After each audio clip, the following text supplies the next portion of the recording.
at 3, living in fear. Families across Maine still sheltering in place as an accused mass shooter remains on the run. We're learning more about the 18 victims who tragically lost their lives as officials offer new details about the manhunt to capture Robert Card. I'm Savannah Louie. And I'm Joy Lim Nakrin. It is such a heartbreaking story that we continue to follow. A heartbreaking time for thousands of people in Maine.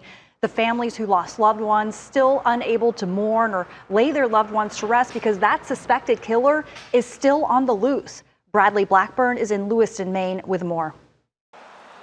Law enforcement officials in Maine have expanded shelter-in-place orders beyond the town of Lewiston as they continue hunting for mass shooting suspect Robert Card. Police say divers will be searching the water near the dock where Card's vehicle was found. The river is a big piece of this. The car was located there.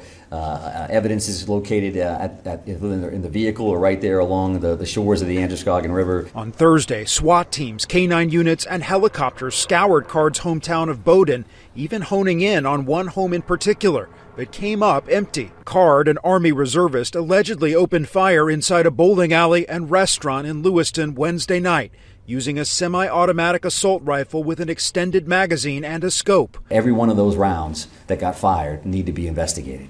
Every one of those cartridges that lays on the ground needs to be collected. Despite recent mental health issues, including a temporary hold at a facility over the summer, federal law would not have kept Card from obtaining a firearm.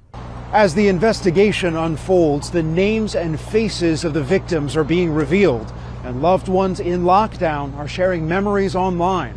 Arthur Strout was at Schmenge's Bar and Grill Wednesday night playing pool with his father, but stayed behind. He and his wife, Christy, were raising a family together. He was a good guy, and he was family-oriented, and he always took care of us. Ben Saroy, a resident of Lewiston, says before the massacre, he always felt safe in this area. Cherish your loved ones while they're here, because it could happen, I guess, anywhere. More people were murdered in Lewiston Wednesday night than in the last 15 years combined. Bradley Blackburn, CBS News, Lewiston, Maine.